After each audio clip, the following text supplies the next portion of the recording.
हमारे चैनल को सब्सक्राइब करें और बेल आइकन दबाना ना भूलें। नमस्कार, बीटीएन न्यूज प्रतिदिन में आप सबका स्वागत है। हम हाजिर हैं समाचारों के साथ। पहले मुख्य समाचार। एम्स बनने वाली जमीन पर सभी संबंधित जगह जून तक खाली करने का आदेश दिया जिलाधिकारी ने। हल्की बारिश में ही पानी पानी हुआ दरभंगा मेडिकल कॉलेज। ये तो बरसात का ट्रेलर मात्र है, फिल्म आना अभी बाकी है।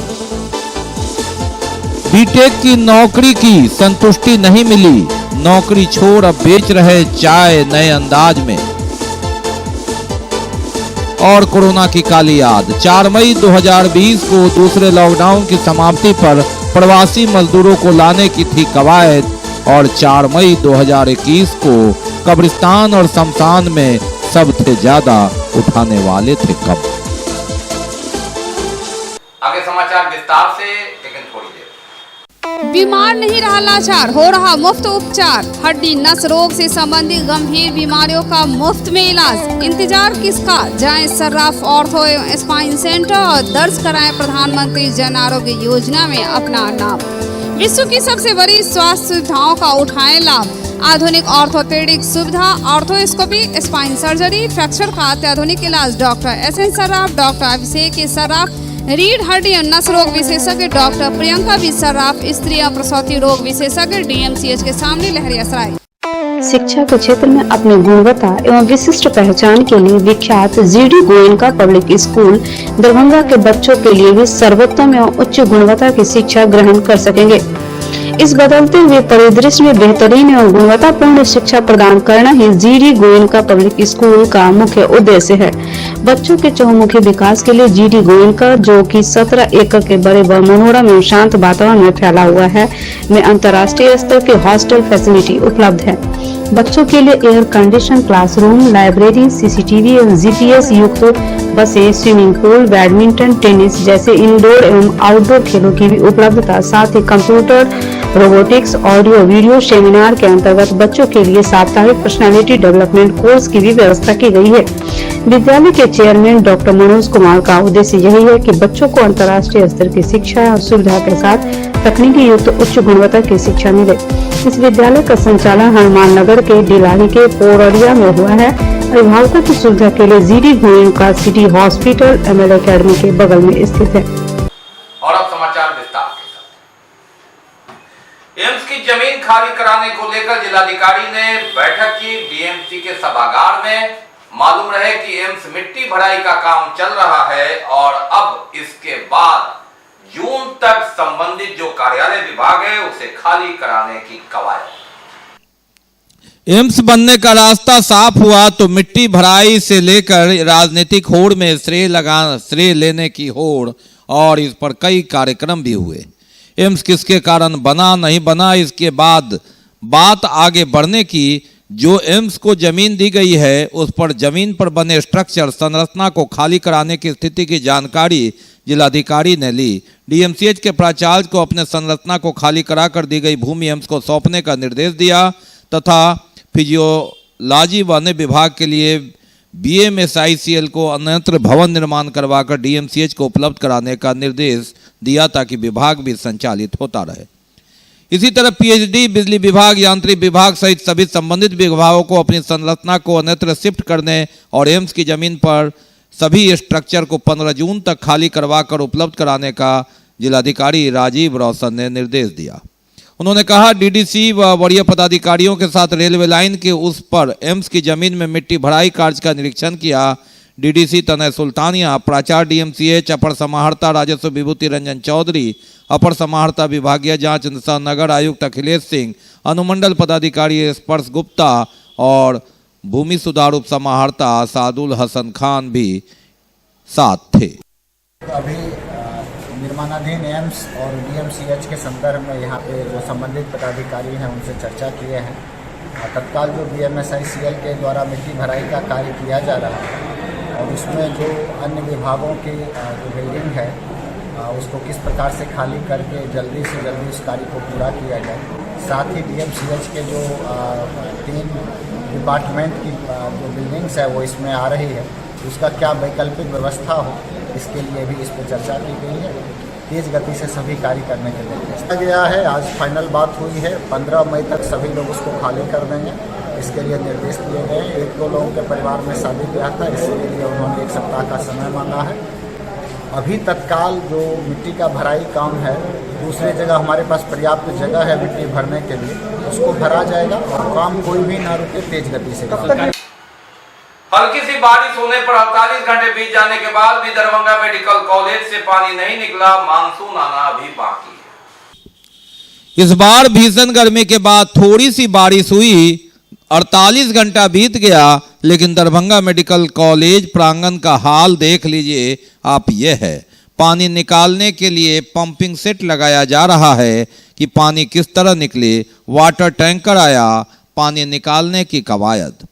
यह ट्रेलर है छोटा सा, मात्र बरसात का फिल्म अभी बाकी है। ऐसी परिस्थिति में पिछली बार कोरोना काल के दौरान किस तरह संघर्ष हुआ था जल जमाव से, एक बार फिर ऐसी स्थिति हो जाए तो इससे इनकार नहीं किया जा सकता। निगम का वाटर टैंकर आया। जब जिलाधिकारी एक मीटिंग में थे तब सूचना मिली, नगर निगम की आंख खुली, मेडिकल कॉलेज के पानी को निकालने की ये कोशिश, कवायद। ये तब जब स्थिति है कि सोमवार की शाम और रात में बारिश हुई थी। बुधवार की यह तस्वीर है। जल जीवन हरियाली दिवस का आयोजन किया गया। समाहरणालय स्थित डॉक्टर भीमराव अंबेडकर सभागार में संबंधित अधिकारियों को डीडीसी सुल्तानिया ने कहा कि किस तरह इस योजना को सफल बनाना है। जल जीवन हरियाली और इसे सफल बनाने के लिए लगातार बैठक होती है। इसी के तहत हर माह के प्रथम मंगलवार को बैठक आयोजित होती है। मंगलवार को ईद की छुट्टी के तहत बुधवार को जल जीवन हरियाली की बैठक हुई। डीडीसी तनय सुल्तानिया से इस संदर्भ में हमने बात किया है कि हर महीने के प्रथम मंगलवार को जो जल जीवन हरियाली दिवस का आयोजन किया जाना है, उसी के आधार पर आज कृषि विभाग के द्वारा जल जीवन हरियाली दिवस का आयोजन किया गया। उसमें जिला स्तरीय सभी पदाधिकारी सम्मिलित हुए। विभाग बिहार सरकार की तरफ से भी परिचर्चा का आयोजन किया गया, उसमें सब सम्मिलित हुए और विभिन्न मुद्दों पर चर्चा की गई कि कैसे जल जीवन हरियाली के कार्य को आगे हम बढ़ाएं। पेट्रोल पंप से संबंधित मामलों को लेकर वीडियो कॉन्फ्रेंसिंग के माध्यम से बिहार के विकास आयुक्त की अध्यक्षता में समीक्षात्मक बैठक हुई। जिलाधिकारी राजीव रोशन इससे जुड़े हुए। बिहार के विकास आयुक्त की अध्यक्षता में पेट्रोल पंप से एनओसी से संबंधित बैठक हुई वीडियो कॉन्फ्रेंसिंग के जरिए। दरभंगा में 26 मामले थे एनओसी निर्गत होने के। जिलाधिकारी ने कहा कि उस संदर्भ में उन्होंने नियमानुकूल पेट्रोल पंप को एनओसी निर्गत हो, इस संदर्भ में आगे कार्रवाई की है। वीडियो कॉन्फ्रेंसिंग रूम से दरभंगा के जिलाधिकारी राजीव रोशन ने यहां की स्थिति से अवगत कराया। मालूम रहे कि पेट्रोल पंप कई जगह खुलने के लिए आवेदन लंबित था। विकास आयुक्त बिहार के द्वारा पेट्रोल पंप को एनओसी दिए जाने के संबंध में समीक्षा की गई। दरभंगा जिले में कुल 26 मामले थे, जिसमें से एक को एनओसी निर्गत हो गया है। बाकी जो 25 मामले हैं उसमें विभिन्न स्तरों पे कन्वर्जेंस के मामले हैं, आरसीडी रोड के उनको अनापत्ति लेनी होती है, फायर और जो वन विभाग है उनकी अनापत्ति वगैरह लेने की आवश्यकता होती है।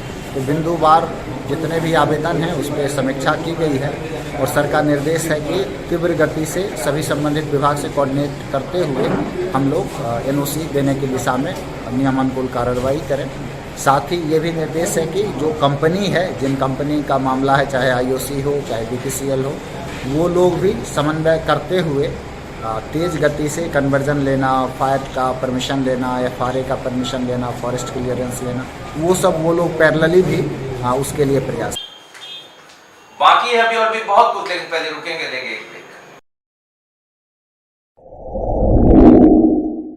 Global health care and diabetes research centre, जो बिहार में पहला अंतर्राष्ट्रीय तकनीक एवं आधुनिक सुविधाओं से लैस सुपर स्पेशलिटी डायबिटीज केंद्र है, जहां एक छत के नीचे डायबिटीज से संबंधित सारी सुविधाएं मौजूद हैं, जैसे कि diabetes heart care, diabetes eye care, diabetes neuro care, diabetes foot care, diabetes pharmacy और डायबिटीज प्रयोगशाला। पता जीसस एंड मैरी स्कूल के पास, रहमगंज, दरभंगा, बिहार। 50 वर्षों से आपका विश्वासी दुबे क्लिनिक। अपने उत्कृष्ट सेवाओं के लिए कई राष्ट्रीय और अंतर्राष्ट्रीय अवार्डों से सम्मानित डॉक्टर सुनील दुबे के द्वारा सभी तरह के यौन रोग, गुप्त रोग एवं चर्म रोगों का सफल इलाज। निसंतान दंपत्ति एक बार अवश्य मिले। दुबे क्लिनिक, सुभाष मार्केट, लंगर टोली चौराहा, पटना। ब्रेक के बाद एक बार पुनः आप सबका स्वागत है। हम बढ़ते हैं आगे, लेकिन आगे बढ़ने से पहले एक नजर मुख्य समाचार। एम्स बनने वाली जमीन पर सभी संबंधित जगह जून तक खाली करने का आदेश दिया जिलाधिकारी ने। हल्की बारिश में ही पानी पानी हुआ दरभंगा मेडिकल कॉलेज। ये तो बरसात का ट्रेलर मात्र है, फिल्म आना अभी बाकी है।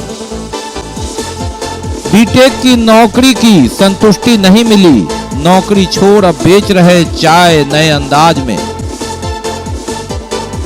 और कोरोना की काली याद, 4 मई 2020 को दूसरे लॉकडाउन की समाप्ति पर प्रवासी मजदूरों को लाने की थी कवायद और 4 मई 2021 को कब्रिस्तान और शमशान में सबसे ज्यादा उठाने वाले थे कब।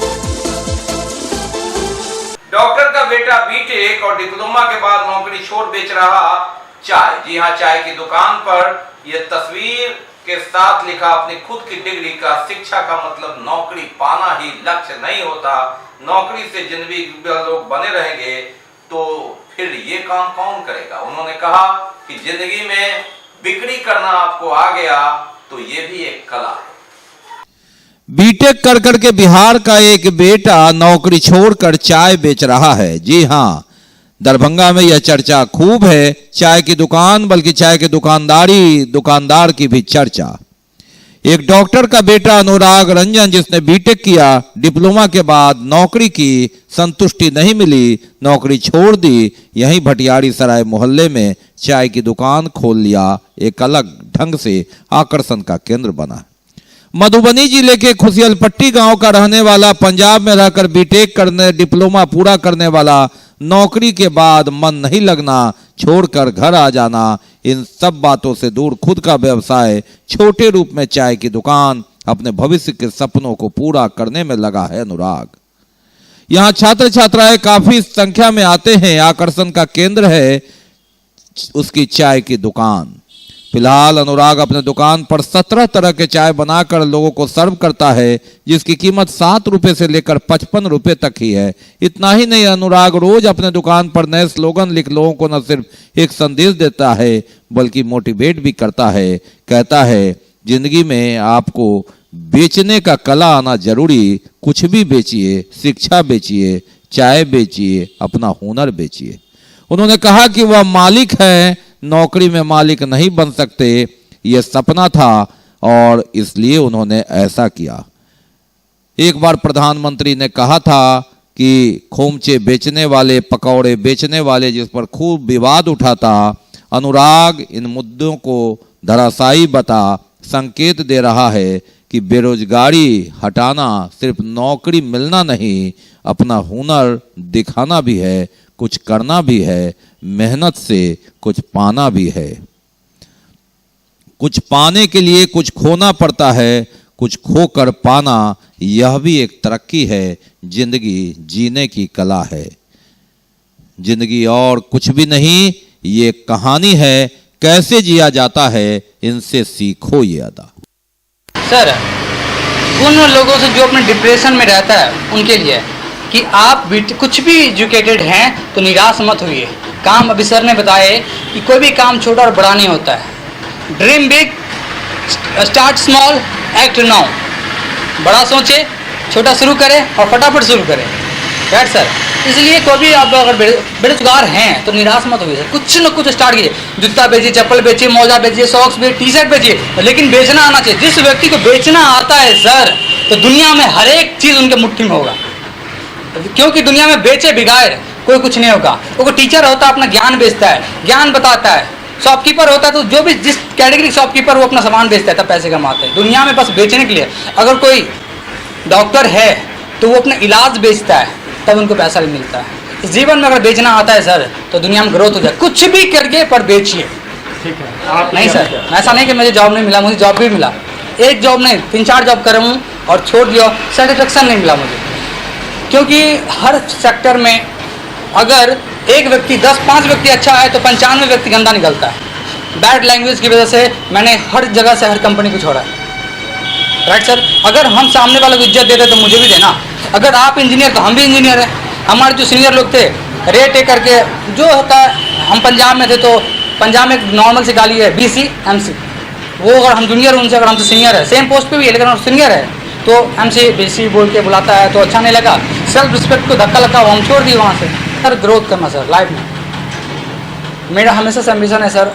मेरा जो सोच है, मैं जब भी अर्निंग किया हूँ तो मैं गरीब लोगों को डोनेशन दिया, अपने इनकम का 10% गरीब लोगों को डोनेशन किया।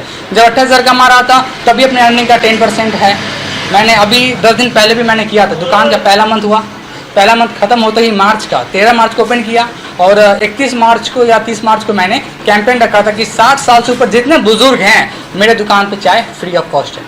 इस महीने के लास्ट में भी कुछ न कुछ कैंपेन होगा लेकिन बड़ा धमाका होगा फ्री ऑफ कॉस्ट बच्चों के लिए। परिवार वाले सपोर्ट में नहीं है, खिलाफ है सर। मैं एक मतलब नॉर्मल फैमिली से हूँ, अच्छी फैमिली से हूँ, अच्छे एजुकेटेड फैमिली से हूँ। कभी मुझे अलाउ नहीं करें कि बेटा तू चाय बेच। कुछ पाकर खोना है, कुछ खोकर पाना है, जीवन का मकसद जिंदगी को जीना है, यह चरितार्थ कर रहा है अनुराग। उन्होंने कहा कि बीटेक वाली डिग्री का हिम्मत उन्हें मिलता है, भरोसा मिलता है, हौसला बढ़ता है। जीवन में नौकरी पाना लक्ष्य नहीं, जीना लक्ष्य होना चाहिए, कुछ करना लक्ष्य होना चाहिए। देश में बेरोजगारी की मार और ऊंची डिग्री लेकर चाय की दुकान, छोटे धंधे करने वाले इस अनुराग ने संदेश दिया है कि सरकारी नौकरी पाना भी लक्ष्य नहीं है, हुनर हाथ में हो दिखाना बाकी होता है। अपना काम करने में शर्मिंदगी नहीं, इज्जत कमाना है, इज्जत बनाना है। चाय की दुकान या कोई भी काम छोटा नहीं, दिल बड़ा होना चाहिए, बातें बड़ी होनी चाहिए। ईमानदारी से काम करने में कोई परहेज नहीं। नौकरी पाई छोड़ी लेकिन चाय की दुकान से संतुष्टि। कैसे जीते हैं हम सदा, हमसे सीखो ये अदा। अनुराग बहुत कुछ संदेश दे देता है। इन चाय की खौलती लौ के बीच खुद मेहनत करके संदेश देकर शिक्षित, खुद बेरोजगार नहीं रोजगार है, जिसे इसने अपने बदौलत अपनी मुकाम पर हासिल किया है। कैसे जीते हैं भला, हमसे सीखो ये अदा। कैसे जीते हैं भला, हमसे सीखो ये अदा। ऐसे क्यों जिंदा है लोग, जैसे शर्मिंदा है लोग। दिल पे सहकर सितम के तीर भी, पहन कर पाँव में जंजीर भी, रक्स किया जाता है। आ बता दे ये तुझे कैसे जिया जाता है। आ बता दे ये तुझे कैसे जिया जाता है।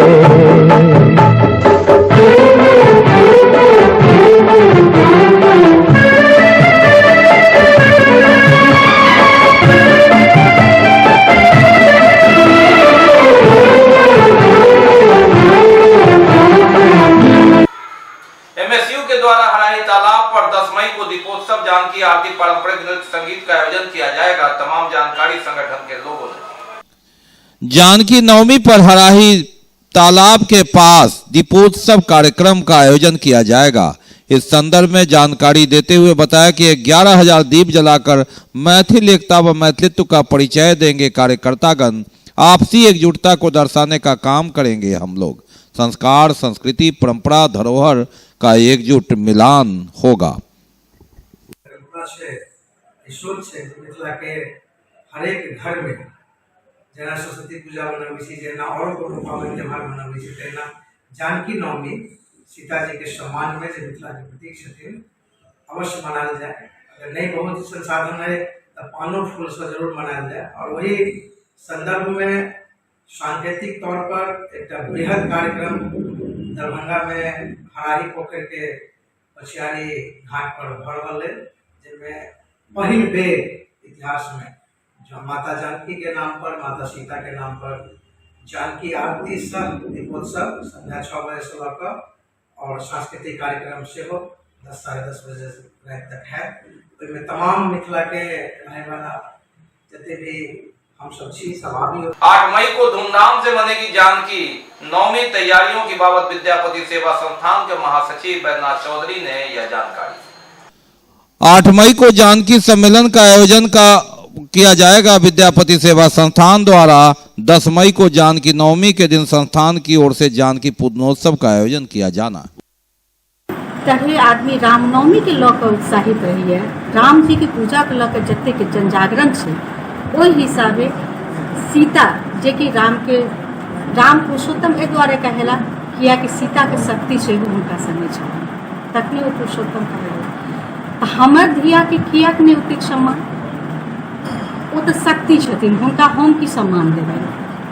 मुदा जन जागरण के रूप में वो स्थान विश्व में हमरा धिया के सेहो भेटल, माँ मैथिली के सेहो भेटल, ये हमर कामना अछि।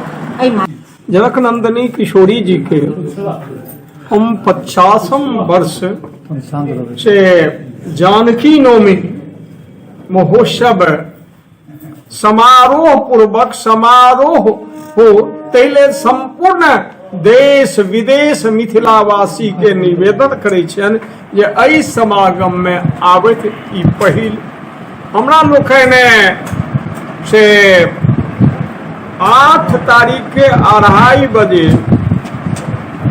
से जानकी महोत्सव के मिथिला के सब जानकी सम्मेलन को रहलन महिला के 10 के 8 बजे से पूजन शुरू है।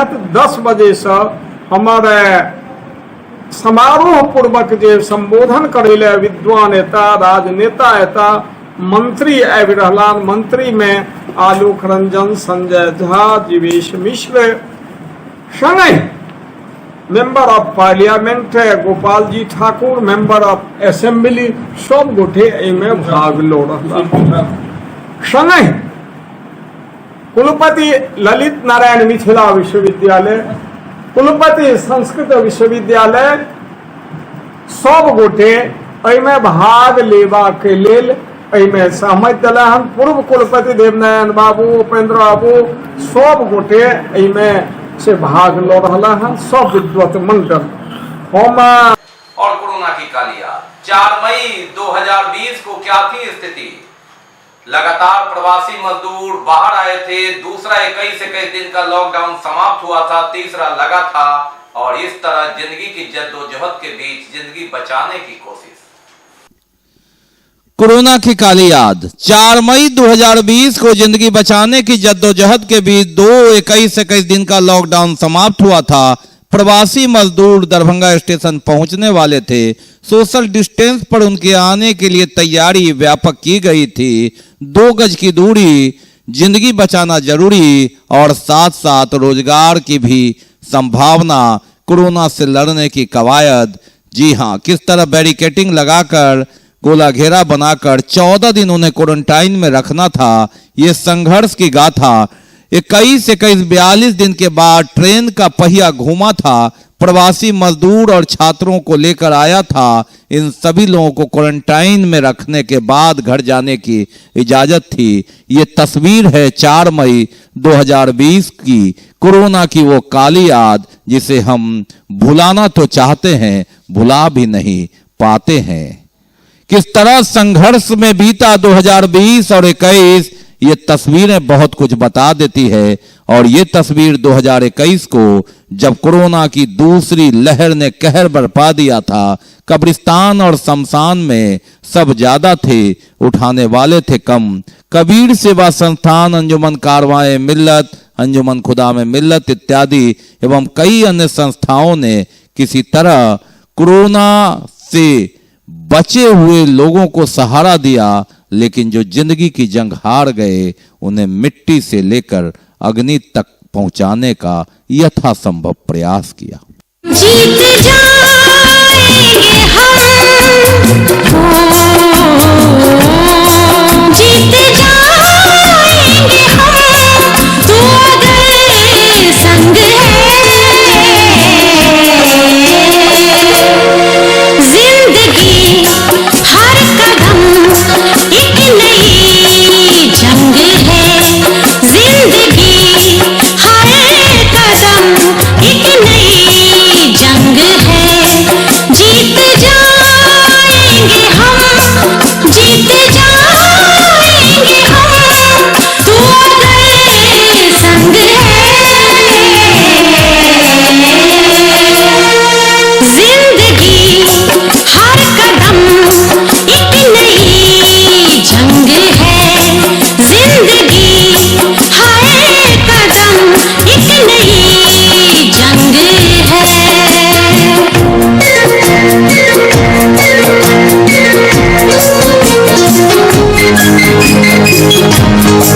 एम्स बनने वाली जमीन पर सभी संबंधित जगह जून तक खाली करने का आदेश दिया जिलाधिकारी ने। हल्की बारिश में ही पानी पानी हुआ दरभंगा मेडिकल कॉलेज। ये तो बरसात का ट्रेलर मात्र है, फिल्म आना अभी बाकी है। बीटेक की नौकरी की संतुष्टि नहीं मिली, नौकरी छोड़ अब बेच रहे चाय नए अंदाज में। और कोरोना की काली याद, 4 मई 2020 को दूसरे लॉकडाउन की समाप्ति पर प्रवासी मजदूरों को लाने की थी कवायद और 4 मई 2021 को कब्रिस्तान और शमशान में सबसे ज्यादा उठाने वाले थे कब। इसके साथ ही दीजिए हमें इजाजत इस प्रसारण से, लेकिन कोरोना काल में आप अपना बहुत ख्याल रखिए, मास्क लगाइए, सोशल डिस्टेंस बनाइए, 2 गज की दूरी अपनाइए और रहता रखते हैं तो वैक्सीन जरूर लगाइए। नमस्कार, जय हिंद।